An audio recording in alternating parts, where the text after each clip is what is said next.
Dando prosseguimento no nosso curso, Eletrônica Prática. Aula 74, Módulo 3. O assunto, considerações práticas sobre os parâmetros. Vamos lá? Pela distribuição da tabela, já devem ter dado para os nossos alunos mais atentos perceber que, ao classificarmos transistores bipolar, utilizamos na prática alguns limites bastante genéricos, porém guarda uma certa lógica. Assim, podemos ver que os transistores bipolar são agrupados em vários parâmetros. A potência. A potência. É comum, então, atribuir 3 grupos quanto à potência: os de pequena, os de média e os de alta potência. De um modo geral, chamamos de pequena uma potência de até 1 watts a 10 watts e de alta potência acima de 10 watts. Preste atenção. De um modo geral, chamamos de pequena uma potência de até 1 watts a 10 watts e de alta potência acima de 10 watts. A frequência. A frequência é uma outra divisão, mas que tem razão prática imediata no reconhecimento das funções básicas da peça.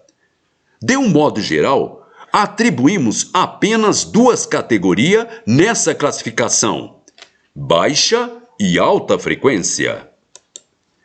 Por baixa frequência, entendemos os transistores capazes de operar de bom ganho dentro da chamada frequência de áudio, entendendo-se, porém, tais limites nas aplicações de comutação rápida, até alguns megahertz. Preste atenção. Por baixa frequência, entendemos os transistores capazes de operar de bom ganho dentro da chamada frequência de áudio, estendendo-se, porém, tais limites nas aplicações de comutação rápida, até alguns megahertz. Por alta frequência.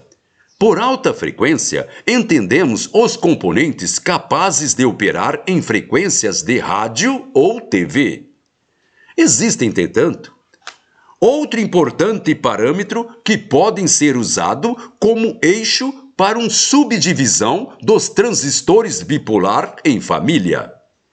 Entre eles, destacamos o ganho, que é o fator de amplificação, e a tensão, isto é, o VCE, que é a tensão de coletor e emissor, já que constitui parâmetros também importante para a escolha de transistores em aplicações específicas. Ganho, HFE. HFE, que é o fator de amplificação. A maioria dos técnicos, engenheiro e estudante costuma dividir os transistores bipolar quanto ao seu ganho em 3 grandes grupos: baixo, alto e super alto. Considera-se um ganho baixo quando o HFE chega no máximo a 50. O ganho alto situa-se subjetivamente entre 50 e 1000. Já um ganho super alto atribui-se a um HFE maior do que 1000. Aqui vale algumas considerações. Transistores bipolar de ganho super alto normalmente são construídos num arranjo Darkston, construído, na verdade, por 2 transistores num só encapsulamento, interligado lá dentro de modo que seus fatores de amplificação se multipliquem. Preste atenção. Aqui vale algumas considerações. Transistores bipolar de ganho super alto normalmente são construídos num arranjo Darkston, construído, na verdade, por 2 transistores num só encapsulamento, interligado lá dentro, de modo que seus fatores de amplificação se multipliquem.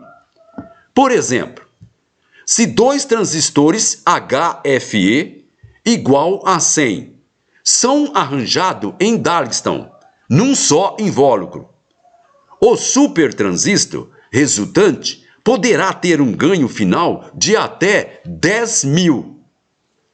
Transistores de baixa potência. Transistores de baixa potência costuma apresentar ganho maior do que o de alta potência. Preste atenção.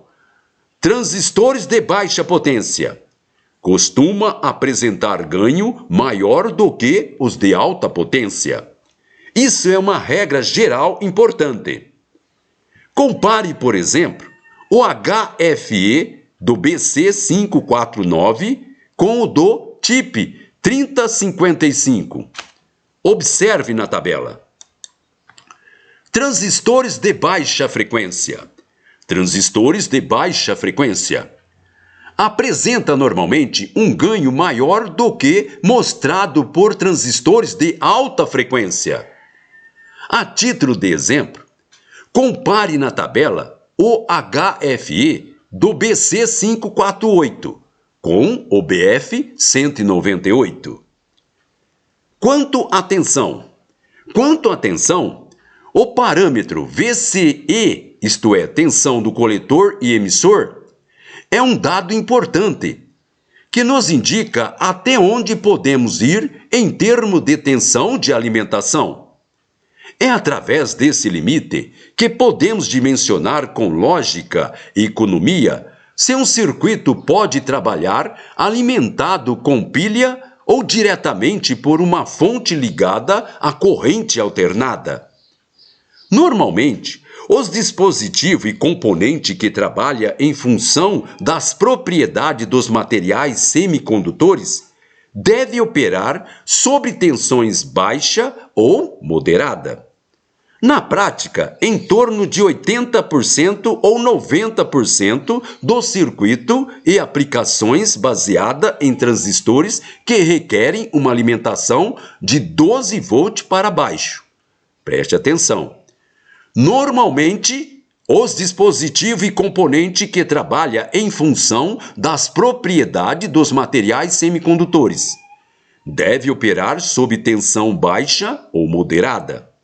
Na prática, em torno de 80% ou 90% do circuito e aplicações baseadas em transistor, que requer uma alimentação de 12 volts para baixo.